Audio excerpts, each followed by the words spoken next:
The Canary by Catherine Mansfield. You see that big nail to the right of the front door? I can scarcely look at it even now, and yet I could not bear to take it out. I should like to think it was there always, even after my time.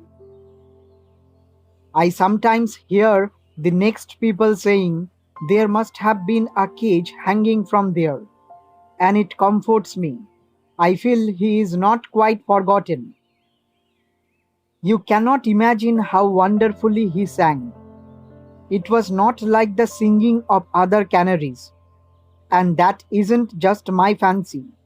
Often, from the window, I used to see people stop at the gate to listen, or they would lean over the fence by the mock orange for quite a long time, carried away. I suppose it sounds absurd to you. It wouldn't if you had heard him. But it really seemed to me that he sang whole songs with a beginning and an end to them. For instance, when I had finished the house in the afternoon and changed my blouse and brought my sewing onto the veranda here, he used to hop, hop, hop from one perch to another, tap against the bars as if to attract my attention, sip a little water just as a professional singer might, and then break into a song so exquisite that I had to put my needle down to listen to him. I can't describe it. I wish I could. But it was always the same, every afternoon, and I felt that I understood every note of it. I loved him. How I loved him. Perhaps it does not matter so very much what it is one loves in this world, but love something one must. Of course, there was always my little house and the garden, but for some reason they were never enough. Flowers respond wonderfully, but they don't sympathize. Then I loved the evening star. Does that sound foolish? I used to go into the backyard after sunset and wait for it until it shone above the dark gum tree. I used to whisper, "There you are, my darling." And just in that first moment, it seemed to be shining for me alone. It seemed to understand this, something which is like longing, and yet it is not longing. Or regret, it is more like regret, and yet regret for what? I have much to be thankful for. But after he came into my life, I forgot the evening star. I did not need it anymore. But it was strange. When the Chinaman who came to the door with birds to sell held him up in his tiny cage, and instead of fluttering like the poor little goldfinches, he gave a faint small chirp, I found myself saying, just as I had said to the star over the gum tree, "There you are, my darling." From that moment he was mine. It surprises me even now to remember how he and I shared each other's lives. The moment I came down in the morning and took the cloth off his cage, he greeted me with a drowsy little note. I knew it meant "Messous, Messous." Then I hung him on the nail outside while I got my three young men their breakfast, and I never brought him in until we had the house to ourselves again. Then, when the washing up was done, it was quite a little entertainment. I spread a newspaper over a corner of the table, and when I put the cage on it, he used to beat with his wings despairingly, as if he didn't know what was coming. "You are a regular little actor," I used to scold him. I scraped the tray, dusted it with fresh sand, filled his seed and water tins, tucked a piece of chickweed and half a chili between the bars, and I am perfectly certain he understood and appreciated every item of this little performance. You see, by nature he was exquisitely neat. There was never a speck on his perch. and you would only to see him enjoy his bath to realize he had a real small passion for cleanliness. His bath was put in last, and the moment it was in, he positively leapt into it. First he fluttered one wing, then the other. Then he ducked his head and dabbled his breast feathers. Drops of waters were scattered all over the kitchen, but still he would not get out.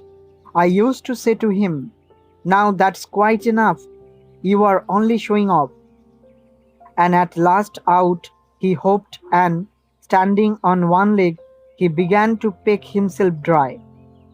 Finally he gave a shake, a flick, a twitter, and he lifted his throat. Oh, I can hardly bear to recall it.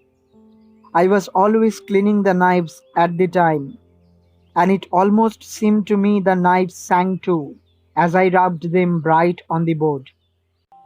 Company, you see? That was what he was. Perfect company. If you have lived alone, you will realize how precious that is. Of course, there were my three young men who came in to supper every evening, and sometimes they stayed in the dining room afterwards reading the paper. But I could not expect them to be interested in the little things that made my day. Why should they be? I was nothing to them. In fact, I overheard them one evening talking about me on the stairs as the scarecrow. No matter. It doesn't matter. Not in the least. I quite understand. They are young. Why should I mind? But I remember feeling so especially thankful that I was not quite alone that evening. I told him after they had gone out. I said, "Do you know what they call me, sirs?" And he put his head on one side and looked at me with his little bright eye until I could not help laughing. It seemed to amuse him. Have you kept birds? If you haven't, all this must sound, perhaps, exaggerated. People have the idea that birds are heartless, cold little creatures, not like dogs or cats. My washerwoman used to say on Mondays when she wondered why I didn't keep a nice fox terrier, "There is no comfort, miss, in a canary." Untrue. Dreadfully untrue. I remember one night I had had a very awful dream. Dreams can be dreadfully cruel. Even after I had woken up, I could not get over it. So I put on my dressing gown and went down to the kitchen for a glass of water.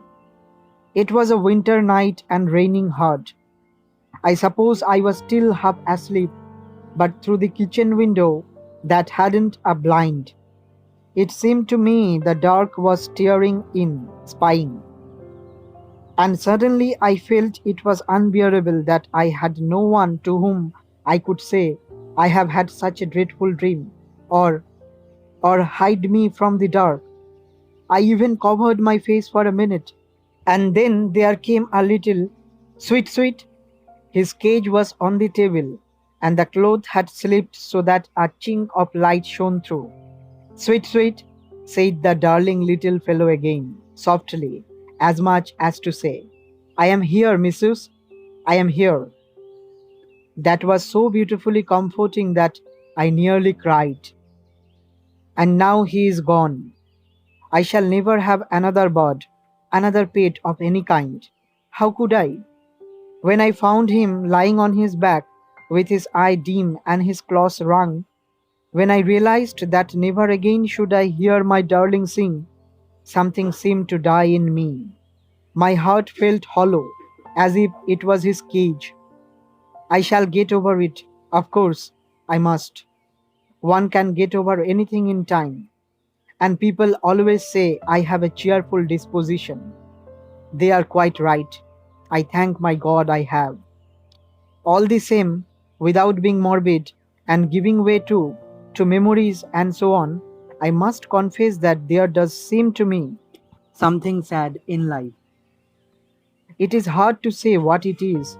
I don't mean the sorrow that we all know, like illness and poverty and death. No, it is something different. It is there, deep down, part of one, like one's breathing. However hard I work and tire myself, I have only to stop to know it is there, waiting.